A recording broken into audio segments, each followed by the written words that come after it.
당뇨. 소변에 당분이 섞여 나오는 증세는 말 그대로 피에 설탕이 너무 많아 발생하는 부작용 중 하나다. 그렇다고 가끔 오줌에서 단맛 나냐며 드립을 치는 사람들이 있는데 단맛이 느껴질 만큼 섞여 나오진 않는다. 하지만 당뇨가 있으며 혈당이 높은 사람들은 소변을 보면 소변이 끈적하다는 느낌을 받는 경우가 많다. 실제 1형 당뇨를 제외하고는 그 정도까지 되는 사람은 많지 않다. 1형 당뇨 선천성 당뇨 환자들과 관리가 충분치 않은 2형 당뇨 후천성 환자들의 경우 일반인과는 분명하게 다르다. 소변이 마르면 설탕물이나 꿀을 바른 것처럼 끈적끈적하다. 이는 혈당이 높으면 높을수록 더 심해진다. 전체 당뇨병의 90%를 차지하는 2형 당뇨는 이미 진단 당시에 눈에 이상이 있는 경우가 많으며 당뇨 관리 도중에 이상이 오는 경우도 상당히 흔한 편이다. 선천성 당뇨 환자 중에는 만성 신장합병증이 올 정도로 방치되는 경우가 드문데 그 정도로 방치되기도 전에 사망하거나 급성 합병증으로 실려와 치료를 받기 때문이다. 애초에 1형 당뇨병은 급성에, 2형 당뇨병은 만성에 더 초점을 둔다. 1형 당뇨병 환자의 경우 급성 케톤 산혈증이나 초속효성 인슐린으로 인한 저혈당 쇼크를 조심해야 한다. 1형이 2형보다 관리도 힘들고 훨씬 위험하다. 어지간한 신장질환 환자의 대부분은 오래된 고혈압, 심혈관계 질환 등의 지병이 있던 환자이다. 2형 당뇨는 철저한 식단 관리와 유산소 운동을 많이 하면 합병증이 아예 안 생길 수도 있다. 물론 지병이 없다고 해서 마냥 안전하다는 뜻은 아니고 당뇨 그 자체가 위험한 상황이기 때문에 지속적인 관리를 해야만 한다. 특히 2형 당뇨는 고혈압, 고지혈증 등의 지병을 비롯하여 여러 위험인자를 가지고 있기 때문에 위험인자만 상당수 제거해도 발병 확률이 낮거나 걸리더라도 조기에 혈액검사로 알게 되고 관리만 잘하면 비교적 오랜 세월 동안 건강한 삶을 살 수 있다. 반면 1형 당뇨는 정말 철저하게 수험 공부하듯 관리 잘해도 기대 수명이 2형보다는 주는 것이 메타 분석에서 검증된 질병이다. 실명은 물론이고 손과 발 등의 절단으로 이어지는 괴사 등의 심각한 합병증 경과가 2형의 진행 속도에 비례 월등하게 빠르다.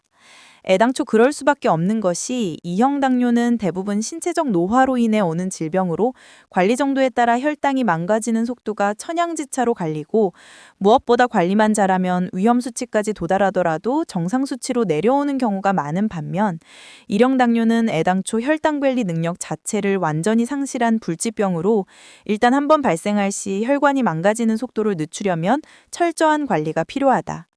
무엇보다 여러 위험인자가 존재하는 2형 당뇨와는 달리 1형 당뇨는 아직까지도 발병 원인 자체가 명확하지 않고 발병률 자체도 1,300명 중 고작 1명꼴로 발생하는 희귀 난치병이다.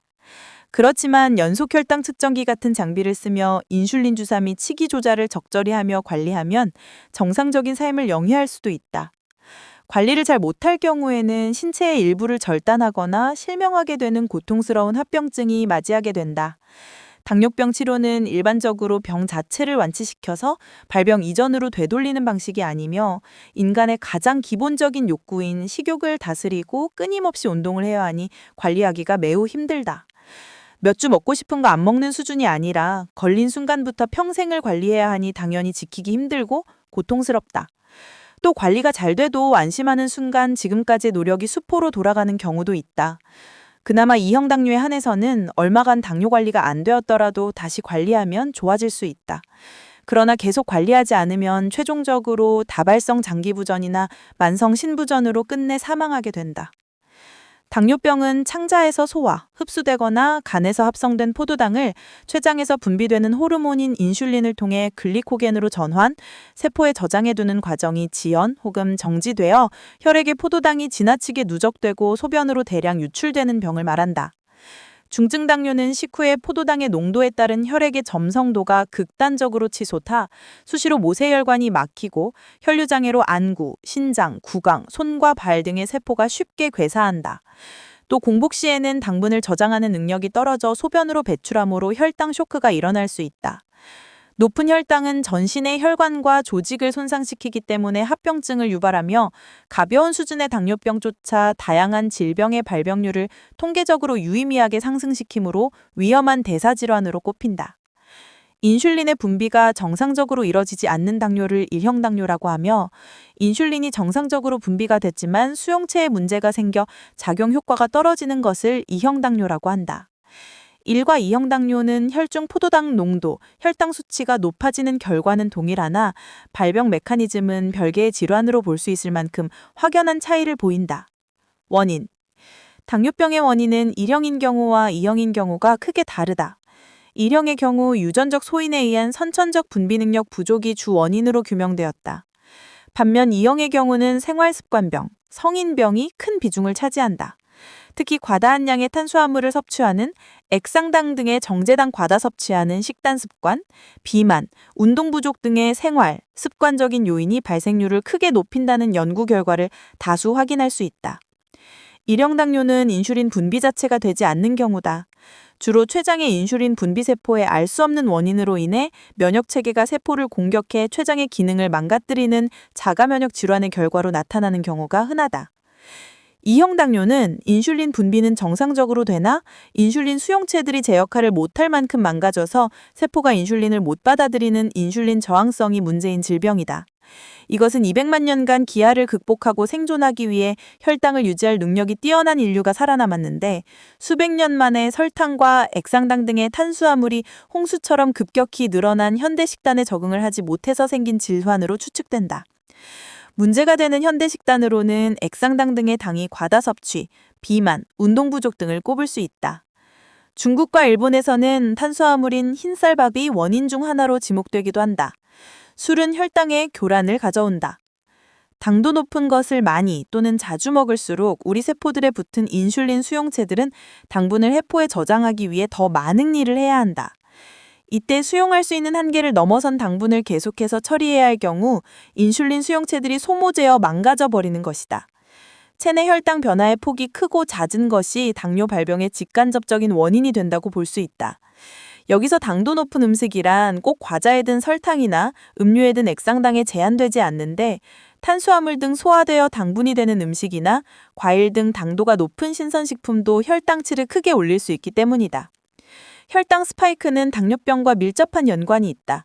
혈당 스파이크는 식후에 혈당이 급격히 상승하는 현상으로 이러한 현상이 반복되면 인슐린 저항성이 생길 수 있다. 인슐린 저항성은 혈당 조절 능력을 저하시켜 혈당이 지속적으로 높아지게 하며 이는 장기적으로 2형 당뇨병의 발병 위험을 증가시킨다. 또한 혈당 스파이크가 자주 발생하면 췌장에서 과도한 인슐린 분비가 일어나 췌장 기능이 약화될 수 있는데 이 또한 당뇨병으로 이어질 가능성이 크다. 따라서 혈당 스파이크를 덜 발생하도록 하는 것이 당뇨병 예방에 중요한 역할을 한다. 특징. 당뇨병은 그 자체로는 신체에 직접적인 고통을 주거나 기타 내외상을 일으키지는 않는다. 그러나 당뇨병에 걸리면 혈액의 점도가 올라 말초신경을 통한 혈액 공급이 어려워진다. 이에 따라 영양분 및 산소를 공급받지 못하는 신체 말단 부위의 세포가 죽어 괴사하게 되는데 이때 신경세포도 같이 죽어 별다른 고통을 느끼지 못하기 때문에 눈치채는 것이 늦어지게 된다. 신체에 고통을 주거나 일상 활동을 어렵게 하는 내외과적 증상이 없다는 것이 오히려 정말 무서운 점인데 합병증 등으로 인해 증상이 나타나기 시작되었다면 이미 당뇨병이 한참 진행된 이후이기 때문이다. 어찌어찌 해서 당뇨병이 있다는 것을 미리 알아도 이렇다 할 자각 증상이 없다 보니 관리나 치료를 차일피일 미루는 사람도 생각보다 많다. 그래서 소리 없는 살인마라는 별칭으로 불리기도 한다. 당뇨병 환자의 경우 일반인과 비해 평균 수명이 최소 8년이나 감소하며 총 사망률은 2에서 3배 이상 높아지고 급사할 위험까지 생기니 반드시 적절한 치료를 받기 수란다. 대표적인 합병증으로 당뇨병성 말초신경증, 당뇨병성 망막증, 당뇨병성 신증, 당뇨병성 신경병증, 당뇨발, 동맥경화가 진행되어 일어나는 심근경색과 그로 인한 돌연사 등의 심각한 합병증이 발생하기 매우 쉽다. 그래서 당뇨병이 만병의 근원이라 불리는 무서운 질병인 것이다. 혈당이 높은 것이 그 자체가 문제라기보다는 그로 인해서 장기적으로 전신에 소혈관이 있는 장기와 신체 부위들이 죄다 망가지는 것이다. 아무리 유전적으로 건강한 정상인이라도 카페에 갈 때마다 당도 높은 액상당 음료를 마시고 수시로 설탕이 잔뜩 들어간 디저트를 먹어 군것질을 해대며 과식 또는 폭식을 반복하면 당뇨가 안 생길 수가 없다. 프로 운동선수인 씨름꾼이나 스모 선수들도 현역 때에는 과식과 폭식을 일삼는데도 잉여 연령을 괴물 같은 운동량으로 소모해버리면서 신체 장기를 단련하기 때문에 당뇨병이 생기지 않는 것이고, 그래서 은퇴하고 나면 운동량은 주는데 식습관은 그대로라 당뇨가 생기는 것이다. 아주 가벼운 수준의 당뇨병은 식단 조절을 하지 않아도 된다고 주장하는 사람들이 있는데, 아무리 가벼운 당뇨병이라도 식단 조절 없이 당뇨병을 관리하려면 프로 운동선수급의 혹독한 유산소 운동과 칼 같은 규칙적인 수면 습관 및 생활 습관을 가져야만 하고, 사실상 평생을 그렇게 살 수 있는 일반인은 없으니 식단 조절은 필수라고 보면 된다. 한국인은 서양인보다 췌장의 크기가 작고 기능적으로 약해 당뇨병에 더욱 취약하다는 연구 결과가 있다. 서양인들이 한국인보다 더욱 기름진 식사를 하면서도 우리에 비해 당뇨병 발병이 상대적으로 적은 이유가 여기에 있다. 인종적으로 유발되는 근본적인 한계이므로 한국인들은 더욱 철저히 관리하는 수밖에 없다. 당뇨병은 최대한 합병증의 발생을 늦추는 것이 치료 목표다. 평소와 같은 생활 습관으로 10에서 15년 후 합병증이 당뇨. 소변에 당분이 섞여 나오는 증세는 말 그대로 피에 설탕이 너무 많아 발생하는 부작용 중 하나다. 그렇다고 가끔 오줌에서 단맛 나냐며 드립을 치는 사람들이 있는데, 단맛이 느껴질 만큼 섞여 나오진 않는다. 하지만 당뇨가 있으며 혈당이 높은 사람들은 소변을 보면 소변이 끈적하다는 느낌을 받는 경우가 많다. 실제 1형 당뇨를 제외하고는 그 정도까지 되는 사람은 많지 않다.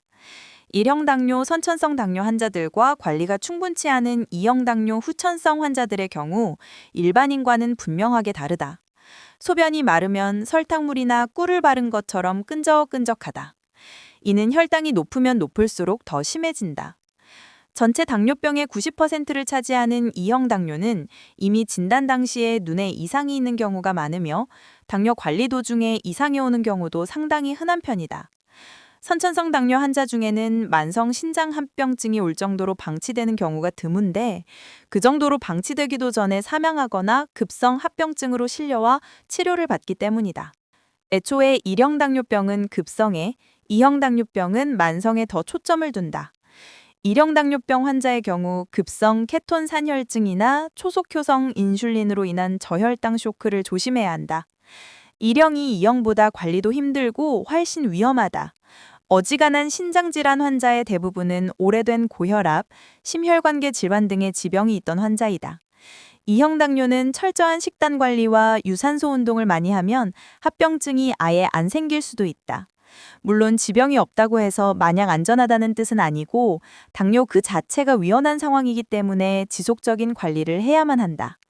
특히 2형 당뇨는 고혈압, 고지혈증 등의 지병을 비롯하여 여러 위험인자를 가지고 있기 때문에 위험인자만 상당수 제거해도 발병 확률이 낮거나 걸리더라도 조기에 혈액검사로 알게 되고 관리만 잘하면 비교적 오랜 세월 동안 건강한 삶을 살 수 있다. 반면 1형 당뇨는 정말 철저하게 수험 공부하듯 관리 잘해도 기대 수명이 2형보다는 주는 것이 메타 분석에서 검증된 질병이다. 실명은 물론이고 손과 발 등의 절단으로 이어지는 괴사 등의 심각한 합병증 경과가 2형의 진행 속도에 비례 월등하게 빠르다. 애당초 그럴 수밖에 없는 것이 2형 당뇨는 대부분 신체적 노화로 인해 오는 질병으로 관리 정도에 따라 혈당이 망가지는 속도가 천양지차로 갈리고, 무엇보다 관리만 잘하면 위험 수치까지 도달하더라도 정상 수치로 내려오는 경우가 많은 반면, 1형 당뇨는 애당초 혈당 관리 능력 자체를 완전히 상실한 불치병으로 일단 한번 발생할 시 혈관이 망가지는 속도를 늦추려면 철저한 관리가 필요하다. 무엇보다 여러 위험인자가 존재하는 2형 당뇨와는 달리 1형 당뇨는 아직까지도 발병 원인 자체가 명확하지 않고 발병률 자체도 1,300명 중 고작 1명꼴로 발생하는 희귀 난치병이다. 그렇지만 연속 혈당 측정기 같은 장비를 쓰며 인슐린 주사 및 치기 조절을 적절히 하며 관리하면 정상적인 삶을 영위할 수도 있다. 관리를 잘 못할 경우에는 신체의 일부를 절단하거나 실명하게 되는 고통스러운 합병증이 맞이하게 된다. 당뇨병 치료는 일반적으로 병 자체를 완치시켜서 발병 이전으로 되돌리는 방식이 아니며, 인간의 가장 기본적인 욕구인 식욕을 다스리고 끊임없이 운동을 해야 하니 관리하기가 매우 힘들다. 몇 주 먹고 싶은 거 안 먹는 수준이 아니라 걸린 순간부터 평생을 관리해야 하니 당연히 지키기 힘들고 고통스럽다. 또 관리가 잘 돼도 안심하는 순간 지금까지의 노력이 수포로 돌아가는 경우도 있다. 그나마 2형 당뇨에 한해서는 얼마간 당뇨 관리가 안 되었더라도 다시 관리하면 좋아질 수 있다. 그러나 계속 관리하지 않으면 최종적으로 다발성 장기부전이나 만성 신부전으로 끝내 사망하게 된다.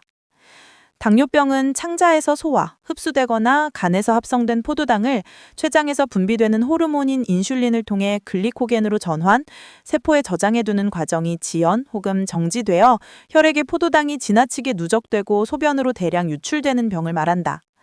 중증 당뇨는 식후에 포도당의 농도에 따른 혈액의 점성도가 극단적으로 치솟아 수시로 모세혈관이 막히고 혈류장애로 안구, 신장, 구강, 손과 발 등의 세포가 쉽게 괴사한다.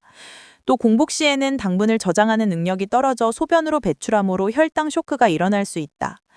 높은 혈당은 전신의 혈관과 조직을 손상시키기 때문에 합병증을 유발하며 가벼운 수준의 당뇨병조차 다양한 질병의 발병률을 통계적으로 유의미하게 상승시키므로 위험한 대사질환으로 꼽힌다. 인슐린의 분비가 정상적으로 이뤄지지 않는 당뇨를 1형 당뇨라고 하며, 인슐린이 정상적으로 분비가 됐지만 수용체에 문제가 생겨 작용 효과가 떨어지는 것을 2형 당뇨라고 한다. 1과 2형 당뇨는 혈중 포도당 농도, 혈당 수치가 높아지는 결과는 동일하나 발병 메커니즘은 별개의 질환으로 볼 수 있을 만큼 확연한 차이를 보인다. 원인. 당뇨병의 원인은 1형인 경우와 2형인 경우가 크게 다르다. 1형의 경우 유전적 소인에 의한 선천적 분비 능력 부족이 주 원인으로 규명되었다. 반면 2형의 경우는 생활습관병, 성인병이 큰 비중을 차지한다. 특히 과다한 양의 탄수화물을 섭취하는 액상당 등의 정제당 과다 섭취하는 식단 습관, 비만, 운동 부족 등의 생활, 습관적인 요인이 발생률을 크게 높인다는 연구 결과를 다수 확인할 수 있다. 1형 당뇨는 인슐린 분비 자체가 되지 않는 경우다.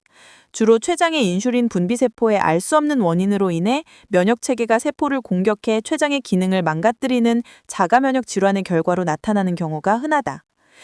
2형 당뇨는 인슐린 분비는 정상적으로 되나 인슐린 수용체들이 제 역할을 못할 만큼 망가져서 세포가 인슐린을 못 받아들이는 인슐린 저항성이 문제인 질병이다. 이것은 200만 년간 기아를 극복하고 생존하기 위해 혈당을 유지할 능력이 뛰어난 인류가 살아남았는데 수백 년 만에 설탕과 액상당 등의 탄수화물이 홍수처럼 급격히 늘어난 현대 식단에 적응을 하지 못해서 생긴 질환으로 추측된다. 문제가 되는 현대 식단으로는 액상당 등의 당이 과다 섭취, 비만, 운동 부족 등을 꼽을 수 있다. 중국과 일본에서는 탄수화물인 흰쌀밥이 원인 중 하나로 지목되기도 한다. 술은 혈당에 교란을 가져온다. 당도 높은 것을 많이 또는 자주 먹을수록 우리 세포들에 붙은 인슐린 수용체들은 당분을 해포에 저장하기 위해 더 많은 일을 해야 한다. 이때 수용할 수 있는 한계를 넘어선 당분을 계속해서 처리해야 할 경우 인슐린 수용체들이 소모되어 망가져 버리는 것이다. 체내 혈당 변화의 폭이 크고 잦은 것이 당뇨 발병의 직간접적인 원인이 된다고 볼 수 있다. 여기서 당도 높은 음식이란 꼭 과자에 든 설탕이나 음료에 든 액상당에 제한되지 않는데 탄수화물 등 소화되어 당분이 되는 음식이나 과일 등 당도가 높은 신선식품도 혈당치를 크게 올릴 수 있기 때문이다. 혈당 스파이크는 당뇨병과 밀접한 연관이 있다. 혈당 스파이크는 식후에 혈당이 급격히 상승하는 현상으로 이러한 현상이 반복되면 인슐린 저항성이 생길 수 있다. 인슐린 저항성은 혈당 조절 능력을 저하시켜 혈당이 지속적으로 높아지게 하며 이는 장기적으로 2형 당뇨병의 발병 위험을 증가시킨다. 또한 혈당 스파이크가 자주 발생하면 췌장에서 과도한 인슐린 분비가 일어나 췌장 기능이 약화될 수 있는데 이 또한 당뇨병으로 이어질 가능성이 크다. 따라서 혈당 스파이크를 덜 발생하도록 하는 것이 당뇨병 예방에 중요한 역할을 한다. 특징. 당뇨병은 그 자체로는 신체에 직접적인 고통을 주거나 기타 내외상을 일으키지는 않는다. 그러나 당뇨병에 걸리면 혈액의 점도가 올라 말초신경을 통한 혈액 공급이 어려워진다. 이에 따라 영양분 및 산소를 공급받지 못하는 신체 말단 부위의 세포가 죽어 괴사하게 되는데 이때 신경세포도 같이 죽어 별다른 고통을 느끼지 못하기 때문에 눈치채는 것이 늦어지게 된다. 신체에 고통을 주거나 일상 활동을 어렵게 하는 내외과적 증상이 없다는 것이 오히려 정말 무서운 점인데 합병증 등으로 인해 증상이 나타나기 시작되었다면 이미 당뇨병이 한참 진행된 예후이기 때문이다. 어찌어찌 해서 당뇨병이 있다는 것을 미리 알아도 이렇다 할 자각 증상이 없다 보니 관리나 치료를 차일피일 미루는 사람도 생각보다 많다. 그래서 소리 없는 살인마라는 별칭으로 불리기도 한다. 당뇨병 환자의 경우 일반인과 비해 평균 수명이 최소 8년이나 감소하며 총 사망률은 2에서 3배 이상 높아지고 급사할 위험까지 생기니 반드시 적절한 치료를 받기 수란다. 대표적인 합병증으로 당뇨병성 말초신경증, 당뇨병성 망막증, 당뇨병성 신증, 당뇨병성 신경병증, 당뇨발, 동맥경화가 진행되어 일어나는 심근경색과 그로 인한 돌연사 등의 심각한 합병증이 발생하기 매우 쉽다.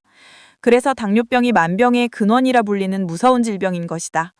혈당이 높은 것이 그 자체가 문제라기보다는 그로 인해서 장기적으로 전신에 소혈관이 있는 장기와 신체 부위들이 죄다 망가지는 것이다. 아무리 유전적으로 건강한 정상인이라도 카페에 갈 때마다 당도 높은 액상당 음료를 마시고 수시로 설탕이 잔뜩 들어간 디저트를 먹어 군것질을 해대며 과식 또는 폭식을 반복하면 당뇨가 안 생길 수가 없다. 프로 운동선수인 씨름꾼이나 스모 선수들도 현역 때에는 과식과 폭식을 일삼는데도 잉여 연령을 괴물 같은 운동량으로 소모해버리면서 신체 장기를 단련하기 때문에 당뇨병이 생기지 않는 것이고, 그래서 은퇴하고 나면 운동량은 주는데 식습관은 그대로라 당뇨가 생기는 것이다. 아주 가벼운 수준의 당뇨병은 식단 조절을 하지 않아도 된다고 주장하는 사람들이 있는데, 아무리 가벼운 당뇨병이라도 식단 조절 없이 당뇨병을 관리하려면 프로 운동상수급의 혹독한 유산소 운동과 칼 같은 규칙적인 수면 습관 및 생활 습관을 가져야만 하고, 사실상 평생을 그렇게 살 수 있는 일반인은 없으니 식단 조절은 필수라고 보면 된다. 한국인은 서양인보다 췌장의 크기가 작고 기능적으로 약해 당뇨병에 더욱 취약하다는 연구 결과가 있다. 서양인들이 한국인보다 더욱 기름진 식사를 하면서도 우리에 비해 당뇨병 발병이 상대적으로 적은 이유가 여기에 있다. 인종적으로 유발되는 근본적인 한계이므로 한국인들은 더욱 철저히 관리하는 수밖에 없다. 당뇨병은 최대한 합병증의 발생을 늦추는 것이 치료 목표다. 평소와 같은 생활 습관으로 10에서 15년 후 합병증이